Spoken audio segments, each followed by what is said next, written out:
Hello everybody, welcome to my channel. This is my first ever YouTube video on this channel. So hi, welcome. My name is Sahar. I am a 0L currently, and I'm not 100% sure where I'm attending law school in the fall. I'm still deciding, but definitely will be attending starting August, and I am so excited. So I decided I wanted to document my journey on this channel. If you are interested in taking this journey along with me, then please hit that subscribe button for law school videos every single week. And with that, let's get into this first video. Today I'm going to be talking about self-studying for the LSAT. Now, the LSAT is obviously one of the most important things about your law school application, and it is probably the most terrifying part for most people. I know it definitely was for me. So I'm here to kind of talk about how I self-studied for the LSAT and different tips that I have for you guys to do so as well. So I have 6 tips to kind of share with you guys today, but before we even get into what those tips are, I just want to say that there are so many different variations and study methods that you can use to prepare for the LSAT. I'm only going to be talking about self-studying because that is what I personally have experience with, but there's so many other options. You can hire a personal tutor, you can go to classes. There's just so much available to you, so make sure you find something that works for you, and if it ends up being self-studying, then this is the perfect video for you. So let's get into the tips. So the first tip I have is kind of broken down into 2 parts. So when it comes to self-studying, we all know you got to take a diagnostic test. You need to know exactly where you've started, what your baseline is without even studying, and this will really help you kind of highlight some areas that you might just naturally be better at than others, and it'll help you form a better study plan. So that's kind of the second part of this first tip, is to create a study plan that works for you. There's so many templates, so many resources available if you want to kind of experiment with which schedule kind of works, but I just recommend looking at when you want to take the test, and if you decide to take your diagnostic before making your study plan, also look at what score you have now versus what score you want to achieve. And the score you want to achieve is most likely going to be determined by what schools you're aiming for. So look at the different schools you're interested in and see what their median LSAT score is, and that's kind of generally where you want to shoot for. So depending on where you start and where you want to end up, that will also determine how many months or how much you have to study. So for example, if you feel pretty good about your diagnostic, you don't have too much to improve on, you might only want to study for 3 months, versus if you were like me who had a very low diagnostic score but really high ambitious goals, then you probably want to study for a little bit longer, put in a few more hours, and kind of make your study plan according to that. So how I personally created my study plan for this test was I looked at when I was going to take my exam and when I started and took my diagnostic. So I had 8 months to study for this test, and that may seem like a lot, but I was also in college at the time, and so I definitely could not commit to a full-time study schedule. I was not waking up and going to the library and studying from 9 a.m. to 5 p.m. It just wasn't happening. I studied about 2 to 3 hours every single day, and I had 1 day off during the week. That was kind of my study plan. So 2 to 3 hours, 6 days a week for 8 months. And that is how much I personally studied. So you want to look at what your schedule is, whether you're studying full time. So you might want to do that 9 to 5 schedule. Or if you have a full-time job, part-time job, if you're still in school, whatever it is, it's going to be based mostly on your circumstances. So definitely reflect on what other commitments you have and plan your study schedule around that. And I feel like this really helps because self-studying requires so much self-discipline that if you write down when you're going to study and what you have to study each day, it's going to help you keep yourself more accountable, and you're actually going to stick to your study plan and hopefully get to that score that you really want. So the second tip is what you do after you've taken your diagnostic test. So it may be a little shocking to see your score versus what you actually are trying to achieve, but don't worry, don't panic. It happens to all of us. Your diagnostic score is just to tell you your current strengths and weaknesses, and also get you a feel for the mental fatigue that this test really puts you through. And so it's really a starting base, and I promise you will improve. So after you've taken your diagnostic, I recommend going through the entire exam again and looking at every single question. So whether you got it right or wrong, look through every single one, because especially in these beginning early stages, you may or may not have just guessed an answer and maybe gotten it right. And if you don't review that, you won't actually understand what that question was asking. You won't understand why the answer you chose was correct. So I recommend just looking up online the answers and explanations to each question. I feel like you should do this before you actually start studying and understanding the different question types and all of that, because it really helps you almost self-teach before you look at it from someone else's perspective. Because even though when you're going through your entire diagnostic test, you will not understand a lot of it and you won't understand the logic behind a lot of things, and that is totally okay. The point is to get your mind to be prepped for thinking in a certain way, and to be able to go through the entire exam and study exactly what you got wrong and why you got it wrong. So now that you've done all of that, you have your diagnostic, you've gone through it, and you have your study schedule, the third tip is to actually obviously start studying, but to study strategically. So I know a lot of people probably recommend starting with your weakest section. I personally disagree. I think there is a strategic order to which sections you should study first, and I do think you should focus on one section at a time. So here's kind of what I personally did. I started with studying for logic games. I feel like this is the easiest section to kind of learn and the quickest one to figure out, and you will immediately see a jump in your score. So if you do nothing else and just study logic games, you will already be in a better position than you were beforehand. So that is what I did. And then you start with the second section in the exam, which I recommend doing logical reasoning. Logical reasoning has 2 sections out of the 4 on the LSAT, and so it takes up half of your actual score. So definitely put a lot of emphasis and a lot of time in logical reasoning, but I would do it second to logic games because it's a little bit harder to build your knowledge on and a little bit harder to kind of perfect. However, while you're doing the logical reasoning studying and really focusing on that section, I did one logic games section every single week to make sure that I wasn't losing any of the knowledge that I had just gained and worked so hard to understand. So I would do one logic game section, and the rest of the week I would focus only on logical reasoning. And then finally it concluded with reading comprehension, because I feel like that is a very hard section to improve on. But it's still possible. I will say that I definitely sucked at reading comprehension, but I will say that I significantly improved by the end. So it's still learnable, it's just a little harder, and it can be discouraging if you start with that one first. However, again, make sure you're still doing some practice drills for logical reasoning and logic games while you are studying reading comprehension. If you watch literally any other LSAT studying video, you've probably seen these before, but I do swear by them. These are the Power Score Bibles.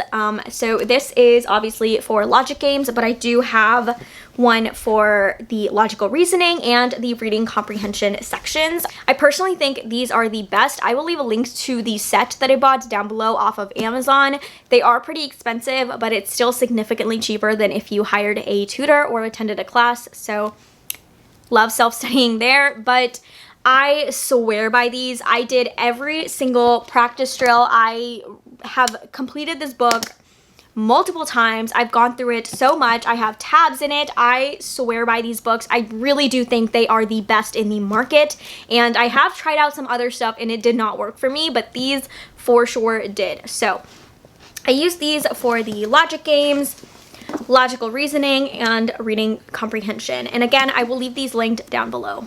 And then when I had a little bit of extra time during my day and I wanted to do some drills just to brush up my knowledge, I did use this prep book. So this is the Manhattan Prep 5-pound practice drills for the LSAT. This thing is actually 5 pounds. It is huge.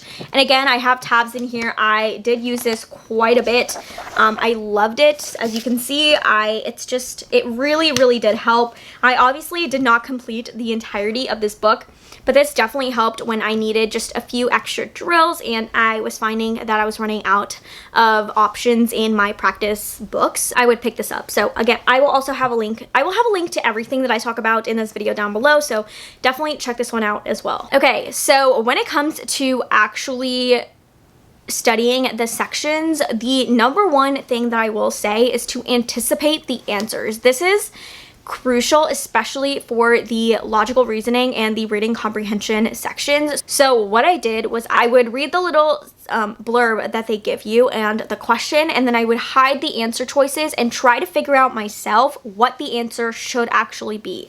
And by anticipating the answer, you're training your brain to think a certain way and to actually create these answers on your own, and it's going to help you so much when you start taking those practice tests, because your mind is already trained to look for certain answers and to think in the way that the test wants you to think, and you're going to spend a lot less time reading all of the answer choices because you know exactly what you're looking for. And I think that is something that really helped me. I really struggled with the logical reasoning section, and I feel like anticipating my answers helped improve my score significantly. That is when I saw the biggest jump and the biggest score increase for logical reasoning. And that's honestly like one of the biggest tips that I can give you when it comes to individual section drills. Okay, now that you've kind of learned all of what the exam is about, the fourth tip I have is to take so many practice tests. Like, you've taken a lot of practice tests, take some more. You think you've taken enough, take even more. I swear this is like the best thing that you can do when it comes to studying for the LSAT. Just practice, practice, practice. This test is 100% learnable, and the more practice tests you take, the better at it you will get. So here are the practice books that I used. These are the official LSAT practice books that LSAC actually puts out. These are real old practice exams from the past, so I highly recommend using these. I know there are a lot of like practice tests online and stuff like that, but those aren't actually written by LSAC. So I think these are your best bet when it comes to taking these exams. So each of these is 10 different official practice exams from previous tests. And you can find these again on Amazon. I will leave them linked down below, but I have so many of these. I am surrounded by them. I think I've done every single practice test that had been put out, at least when I was studying. I know they probably have some more now, but these are seriously going to be your best friend. Now, taking practice tests will also help train your brain for the fatigue that comes with taking such a long test. So it's also important to take these tests in order to get your brain kind of used to sitting there and being active for like 4 to 5 hours. So highly recommend taking practice tests. Now, the fifth tip that I have kind of bounces off of the practice test tip, which is to blind review. Now, if you don't know what blind review is, I will leave an article that I personally read on it down below that I think explains it a lot better than I'm about to try to. So go check that article out down below. Blind review is essentially when you don't grade your practice test after taking it, and you go through every single question on the test and you redo it under untimed conditions. So at the end of this blind review process, you will grade your exam and you'll have 2 scores. You'll have one that you actually scored, so that was your original timed score. And the second is your blind review score. That is basically, if you had all the time in the world to take this test, what is the score that you will get? And if you are still not scoring close to a 180 on this blind review, you have some sort of foundation that you are lacking. So if you are finding yourself missing a lot of logical reasoning questions, even when you have unlimited time to answer them, then you want to look at which question types you are missing. Maybe there's a certain pattern that you can identify and really tackle those when you're kind of studying throughout the week in between practice tests. And I just think blind review helps so much. It just helps you get faster at taking the test. And the more you do it, the more likely you are to bridge the gap between your timed and untimed score to get something super close in the middle. And I just think it is incredibly helpful. If you can take away one study tip from this entire video, it is to blind review. I swear by this method. I did not do it in the beginning, so learn from my mistakes because this will seriously help you. It is very time consuming. So it is a little intimidating. It does seem really tedious to go through the entire exam again, but I promise you, you will thank yourself in the future. And then the sixth and final tip that I have is actually for the day of the test. So I know a lot of people say to just not think about the LSAT for a few days before your exam, don't do any last minute studying, all of that. And while I do agree to some extent, I think that you should do some practice drills the morning of your exam. Now, hear me out. So your brain is a muscle. Like any other muscle in your body, it needs to be prepped. When you go to the gym, you should be doing a warm-up to prep your muscles for what they're about to endure. And the same can be said about your brain. So you need to get your brain in the mindset of taking that test and thinking that exact way, because it's such a unique way of thinking. You need to make sure that your brain is awake, it's alert, and it's ready to attack this test. What I personally did was I literally took one logic game. That's it. That's all I did the morning of my test. One logic game a couple hours before I took my exam. And that was all I needed, because a lot of times it takes a few questions for your brain to kind of really be in that LSAT mindset, and it can hinder your score slightly. This is not going to increase your test by 10 points. Like, it's not some secret gem hack on how to get a 180, but I do think that it will really help get your brain going so you're not kind of lagging in the beginning of the exam. So I hope that makes sense, and I know it's a little controversial, but I personally swear by it. I think you should do just a little bit. Like, I'm not saying do an entire section, that will tire your brain out incredibly, but do one logic game. That's it, just one logic game, and I promise you, you will feel a lot better going into your exam. So those are kind of all of the study tips that I have to self-study for the LSAT. I really hope this helped you guys out. If you have any tips that you would like to share for anyone else watching this video, leave those in a comment down below. And again, subscribe to my channel if you don't want to miss out on any law school content coming your way in the future. So thank you so much for watching, and I will see you guys in my next video. Bye.